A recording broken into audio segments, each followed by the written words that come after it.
Desafíos matemáticos. Antes de comenzar, quiero invitarte a que visites nuestro blog, donde podrás encontrar los resúmenes escritos. El link está en la descripción. Buen día, este es el resumen de las actividades Aprende en Casa del 19 de marzo para quinto grado. Comenzamos con lengua materna. El tema es la importancia de la información. Don Leopoldo le explica a Cupertino que el texto informativo sirve precisamente para informar. Por ello debe utilizar un lenguaje claro y preciso, evitar la metáfora ya que podría confundir al lector con la doble interpretación del sentido. Debes escribir información veraz, nada de chismes. El texto informativo es aquella producción de contenido que permite al lector obtener información sobre un acontecimiento actual o pasado. En cuanto a su estructura, los textos informativos cuentan con introducción, desarrollo y conclusión. El texto informativo debe describir situaciones reales e información precisa y veraz. Es por ello que el lenguaje usado en la narración del texto informativo es objetivo, coherente y directo. La Antártida está llegando a un punto de no retorno. Esto puede provocar desastres que no conocemos. Esto podría hundir ciudades completas, significa un golpe irreversible. El tiempo para actuar es cada vez más corto. Pudiste ver que en el artículo sobre la Antártida los datos escriben situaciones reales, actuales y nos afectan a todos. El artículo emplea un lenguaje directo y con datos basados en los estudios científicos y tiene un inicio, desarrollo y una conclusión o cierre. El INALI revitaliza el lenguaje Popoloca en el estado de Puebla. Organizaron un taller para capacitar sobre la lengua y cultura. Se desarrolla en la Casa de Cultura Popoloca. Este proyecto de acciones forma parte de actividades que realiza el INALI, con el objetivo de revitalizar el lenguaje Popoloca, ya que es una lengua que se considera en peligro de desaparición. Toda la información requiere una investigación. Aquí tenemos el grandioso manatí. Los marineros inventaron a las sirenas al conocerme. Puedo permanecer hasta 20 minutos antes de salir a respirar. En México viven las costas de Quintana Roo. Pueden medir hasta 3 metros. Las hembras son más grandes que los machos. ¿Dónde podríamos encontrar las fuentes de textos informativos? Puede ser en una biblioteca, en el internet y en libros de texto. Para ello te invito a elegir un tema de tu interés, por ejemplo, el cambio climático, la discriminación, la desigualdad, las lenguas nacionales en riesgo de desaparición. Te invito a realizar una tabla de información. Con la información puedes escribir tu texto informativo. ¿Puedes identificar las características de estos textos informativos? Tiene un inicio, desarrollo y fin. Describe situaciones reales y usa lenguaje directo, objetivo y coherente. Los temas que abordan tienen que ver con su vida en una comunidad rural o indígena. Seguimos con matemáticas. El tema de hoy es competencia matemática. Hoy haremos un repaso respecto al área del triángulo y trapecio. Vamos a realizar un concurso de matemáticas de lo aprendido. Te iré realizando una serie de preguntas, piensa en las respuestas, analiza cómo llegaste al resultado y si es correcto obtendrás un punto. Nuestra competencia será en el desafío 50, divido figuras. Página 95. ¿Cuál es el área de una lámina rectangular que tiene las siguientes medidas? 3 metros de largo y 4 metros de ancho. Son 12 metros cuadrados. Para calcular el área de un rectángulo es base por altura. Es importante mencionar que el resultado es en unidades cuadradas. Si trazamos una diagonal en un rectángulo obtenemos dos triángulos iguales. Tienes un rectángulo, después los trazas en una diagonal, cortas, superpones los triángulos y verás que coinciden todos sus lados. Es decir, son lo mismo. Los triángulos son la mitad del área de un rectángulo, siempre y cuando tengan la misma altura y la base del rectángulo. ¿Tú qué opinas? En la figura anterior solo trazamos una diagonal. En el rectángulo son diferentes y los triángulos tienen la misma base y la misma altura que el rectángulo, pero son dos. El área del rectángulo se divide a la mitad. Si el área de un triángulo corresponde a la mitad del rectángulo que tiene la misma base y la misma altura que el triángulo, ¿cuál es la fórmula para calcular el área del triángulo? ¿Te sabes la respuesta? Si la fórmula del rectángulo es base por altura y el triángulo es la mitad, es base por altura entre 2. Tenemos un rectángulo de 2 metros de base por 5 de altura. Si trazamos una diagonal, ¿cuánto mide el área de cada triángulo? El área es de 2.5 metros, me da 10 y al dividir el rectángulo forman dos triángulos iguales. Por lo tanto, el área dividida entre 2 de cada triángulo mide 5 metros cuadrados. Si tenemos triángulos que miden 4 metros de base y 6 metros de altura, ¿cuál es el área del rectángulo que tienen las mismas dimensiones? El rectángulo es 24. Nos está pidiendo el área del rectángulo y como obtienes las mismas medidas que el triángulo, entonces solo multiplicas base por altura y quedaría 4 por 6 igual a 24 metros cuadrados. Si el área de un triángulo mide 10 metros cuadrados, ¿cuánto mide el área de un rectángulo cuya base y altura son iguales a la del triángulo? Si el área del triángulo es la mitad de un rectángulo que tiene la misma base y la misma altura que el triángulo, esto significa que el área del rectángulo es el doble del área del triángulo. Eso lo multiplicas 2 por 10, son 20 metros cuadrados. ¿Cuál es el área del siguiente triángulo? Son 27 unidades cuadradas. Tiene 9 de base y 6 de altura. Primero multiplicas 9 por 6, son 54. Lo divides entre 2 y nos da 27.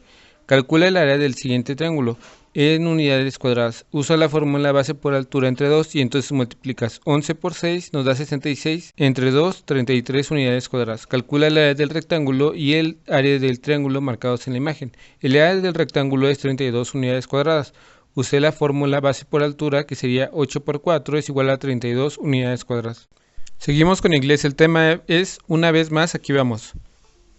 Recuerda mantener tu sana distancia, comer saludablemente, usar cubrebocas si tienes que salir y lavarte las manos constantemente. Jennifer está triste porque hay cosas de la clase que no ha tenido claras, así que hoy haremos un repaso. Lo que vamos a hacer es recordar los trabajos de peticiones, cómo aceptarlas y rechazarlas de una forma educada. Lo primero que recordaremos son las palabras que necesitamos, que es if, significa sí. No era yes, sí, pero if es un sí condicional. If you had all your food, I can have you dessert. Si te comes toda tu comida, puedo darte un postre. En cambio, un sí en afirmación se emplea de esta manera. Do you like apple? ¿Te gustan las manzanas? Yes, I do. Sí me gustan. Otra palabra que puedes usar para conectar frases son tend, entonces, and, que significa y because. ¿Por qué? Because se usa para dar una razón. Por ejemplo, I like to eat bananas because you are sweet.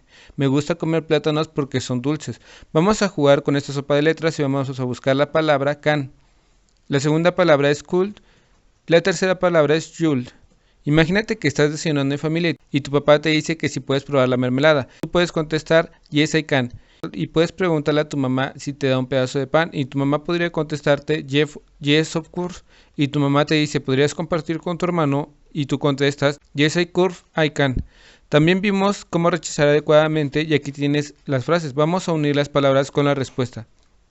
La respuesta dice, me encantaría unirme, pero tengo que estudiar. La pregunta es, ¿te gustaría jugar videojuegos este fin de semana? La segunda dice, I can, I'm sorry, no puedo, lo siento. La pregunta sería, ¿me puedes ayudar? Comienza yo. La tercera, me encantaría ir, pero tenemos que estar en casa. La pregunta es, ¿te gustaría ir al parque a jugar? La cuarta dice, lo siento, tengo cosas que hacer ese día. La pregunta es, hay un nuevo documental sobre ballenas, ¿te gustaría verlo? La última respuesta sería, eso suena interesante, pero estoy muy ocupado. La pregunta es, ¿te gustaría ver una película? Rigoberto y Rita platican por teléfono, donde dice que si le gustaría ir a jugar básquetbol. Me gustaría, pero tenemos que quedarnos en casa. ¿Te gustaría jugar videojuegos? Me gustaría, pero tengo que estudiar para la clase de inglés. ¿Puedes mañana? Lo siento, no puedo. A Rita le gusta el inglés, por eso Rigo acepta ayudarla a estudiar. ¿Te gustaría ir al parque a estudiar? Lo siento, no puedo, debemos de quedarnos en casa. ¿Qué tal si jugamos basta? Podemos hacerlo en línea. Esta es una famosa pirata que le gustaba navegar. Un día navegando llegó a la península de Yucatán. Todo lo que veía lo escribía en su bitácora. En el día 1 bajaron a explorar. En el día 2 encontraron lugares fantásticos y comida deliciosa. En el día 3 recorrieron la ciudad y visitaron sitios arqueológicos. También hay cenotes que son como pozos o estanques naturales de agua dulce, abastecidos por ríos subterráneos. Seguimos con educación socioemocional. El tema es encuentros cercanos con grandes personas. La pirata está perdida y eso le pasa por no preguntar. Tal vez la pastora no quiera saber dónde estamos. Debes hablarle de manera educada. La pirata quiso decir si sabes dónde estamos, ya que nos hemos perdido. ¿Por qué estás vestida de esa forma? Es la moda del Caribe. Pero ¿por qué ese loro habla y mis ovejas no hablan? Yo les cuento cosas y no hablan. Porque no vamos a la clase de educación socioemocional. Vamos, pero no puedes ir vestida así. Este traje es zapoteco. Te voy a platicar sobre una persona. Su historia sucedió hace muchos años en la comunidad de San Pablo Gueratao, en la sierra del norte de Oaxaca. Desde muy pequeño vivió con tristeza la pérdida de sus padres a la edad de 3 años y tuvo que irse a vivir con sus abuelos paternos y sus hermanas. Él quedó al cuidado de su tío Bernardino, quien comenzó a trabajar en el campo y como pastor. Los lazos familiares son muy importantes, no solo en las situaciones de tristeza, sino también en los momentos de alegría.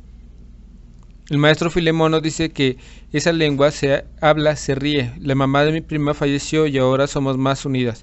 El pastor hablaba zapoteco y su tío le enseñó a hablar español. Él sabía que si quería aprender algo más debía irse a la ciudad de Oaxaca. Una decisión tan difícil que De por sí se sentía algo solo y ahora súmale dejar su casa, sus amigos, el campo donde trabajaba, probablemente sentía miedo.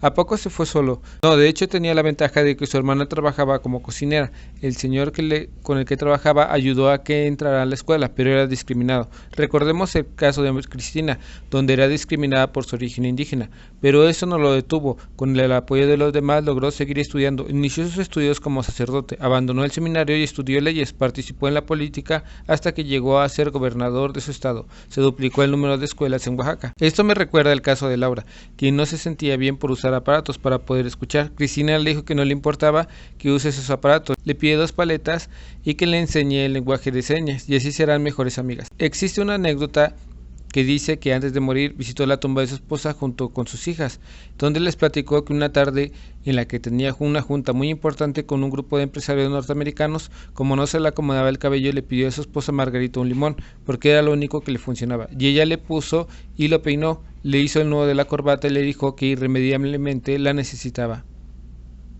El amor de la familia lo hacía mejor, sentía más seguridad y se sentía feliz. Pero todo tiene un principio y un final. Tristemente, el 18 de julio de 1872 falleció, pero para ese entonces ya era uno de los presidentes de la República más reconocidos y respetados. Aún no sabes de quién se trata, te daré una pista. Además de un gran legado, dejó una frase que sirvió como ejemplo para muchísimos. Entre los individuos como entre las personas, el respeto al derecho ajeno es la paz. Bueno, exacto, es don Benito Juárez. Con esta historia seguramente recordaste todas las emociones. Primero la tristeza cuando Benito Juárez perdió su familia, luego el miedo cuando tuvo que salir de su hogar para perseguir sus sueños, la alegría después de ver todo lo que logró, finalmente la sorpresa al descubrir de que esta gran historia perteneció a uno de los personajes más amados de México. Recordemos a Benito Juárez. Fue quien mejor defendió la autonomía de la defensa. Es un protector. Juárez es un héroe triunfador y admiramos a Juárez porque frente a los casos escandalosos, Juárez fue un hombre honrado y honesto que vivió toda su vida cumpliendo sus principios. El reto de hoy es el siguiente.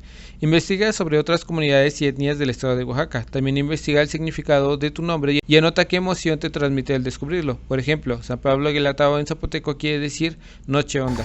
Espero que este video te ayude un poco. Si conoces a alguien que le pueda ayudar a este video, comparte. Dale like y suscríbete. Saludos.